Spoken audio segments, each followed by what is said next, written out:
छोटी सी उम्र, बड़ा हौसला, स्कूल में पढ़ रहा कोई बच्चा आखिर क्या सोचेगा? यही कि आगे क्या सब्जेक्ट लेना है, कौन से कॉलेज में एडमिशन लेना है, कब कहाँ घूमने जाना है, क्या खाना है, कहाँ पार्टी करना है। लेकिन जीवन के अपने कुछ अलग ही प्लान होते हैं। कभी-कभी कुछ ऐसे कि आपको लगे कि जीवन ही खत्म, लेकिन जीवन उम्मीद और हौसले के दम पर जिया जाता है। तो आज मोटिवेशनल सॉन्ग यूट्यूब चैनल में हम आपको मिलवाते हैं मध्य प्रदेश के छोटे और शांत शहर देवास की रहने वाली भाव्या से। 17 साल की भाव्या ने इस साल 12वीं की परीक्षा पास की है और वो आंखों की एक लाइलाज बीमार के साथ जी रही हैं। न उससे लड़ रही है, न जूझ रही है। हम ऐसा इसलिए लिख रहे हैं क्योंकि भाव्या ऐसे ही खुद को जाहिर करती हैं। बीमारी को बड़ी बनाया। जब हमने भाव्या से पूछा कि आखिर इस बीमारी में होता क्या है, तो इस बच्ची ने बहुत ही आसान शब्दों में समझाया कि ऐसा लगता है कि आंखों के बीच किसी ने वैसलीन लगा दी है।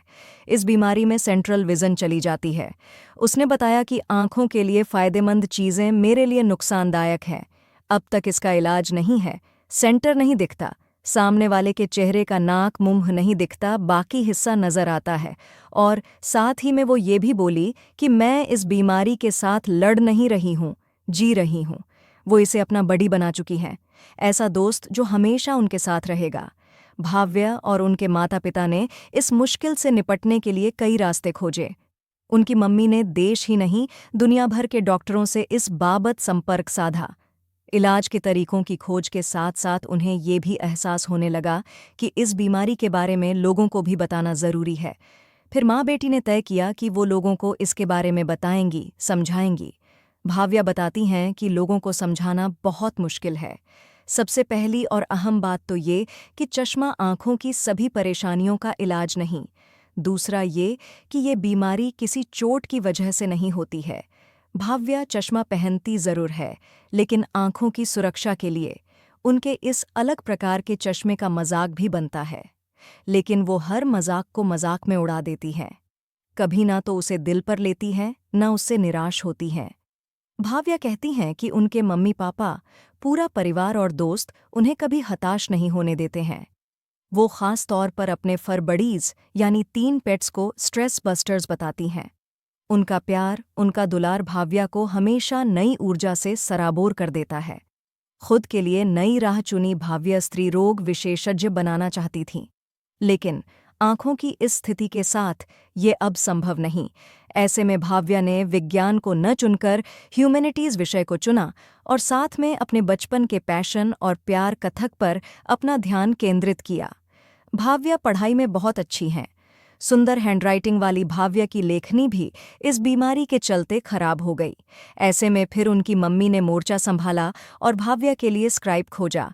भाव्या बताती है कि स्क्राइब खोजना उनके लिए कितना संघर्षपूर्ण रहा। पहला जो मिला वो विषय से संबंधित नहीं था, तो जो भाव्या बताती हैं कि खुद से लिखना आसान होता है, लेकिन स्क्राइब से लिखवाना आसान नहीं। वो खुद एक पॉइंट लिखवाते लिखवाते दूसरा पॉइंट भूल जाती थीं। शुरुआत में तो उन्हें उनके विषय का ही स्क्राइब मिला, लेकिन 12वीं में उन्हें अपने विषय का स्क्राइब नहीं मिल सकता था। बहुत खोजबीन के बाद एक ऐसी स्क्राइब मिली जो आज उनकी अच्छी दोस्त बन चुकी है। दोनों ने परीक्षा की कई महीनों तक तैयारी की। भाव्या बोल बोलकर लिखवाया करती थीं और स्क्राइब लिखा करती थी। इसका नतीजा भी अच्छा आया। भाव्या को 12वीं में 91% नंबर आए और वो अपने विषय में स्कूल में टॉप 3 में एक रही। यूट्यूब चैनल के माध्यम से अवेयरनेस भाव्या अपना एक यूट्यूब चैनल चलाती हैं। इस चैनल के माध्यम से वो न सिर्फ अपने डांस वीडियो शेयर करती हैं, बल्कि वो स्टार गार्ड के बारे में जानकारी और इसके साथ जीने के नुस्खे भी बताती हैं। भाव्या का जब पहला टेस्ट हुआ था, 40% विजन लॉस हो चुका था। ऐसे में इसके साथ जीना और कुछ नया करना कियों को प्रेरणा दे जाता है। भाव्या ने इंदौर से बंगलुरु तक अकेले हवाई सफ़र किया था और इस सफ़र का एक वीडियो ब्लॉग तैयार किया था। गोवा में अकेले 10 घंटे एयरपोर्ट पर रुकना और लो विजन के साथ सफ़र करना, सब कुछ इस वीडियो में था। लोगों ने सिर्फ इसे खूब देखा, बल्कि सराहना भी भरपूर की। कोरियोग्राफर बनना चाहती हैं भाव्या ने अपने डांस को अपनी अभिव्यक्ति का माध्यम बना लिया है। वो अब इसी क्षेत्र में आगे बढ़ना चाहती हैं। वो एक कोरियोग्राफर बनाना चाहती हैं। भाव्या कहती हैं कि वो कथक में आगे की पढ़ाई करने के साथ साथ तबला सीखना और बैले डांस सीखना भी चाहती हैं। भाव्या अभी से ही कोरियोग्राफी करने लगी हैं। साथ ही वो छोटे बच्चों को डांस भी सिखाती हैं। भाव्या जीवटता की मिसाल है। एक छोटी सी बच्ची कैसे एक ऐसी गंभीर बीमारी के साथ जी रही है, ये हम सबको भी अपनी परेशानियों से लड़ने की हिम्मत देता है। स्टारगार्ड ने भले ही आंखों की रोशनी कम की हो, लेकिन भाव्या की चमक दिन ब दिन बढ़ती ही जा रही है। अपने माता पिता की इकलौती संतान भाव्या आज उन्हें भी हिम्मत देती है कि सब ठीक हो।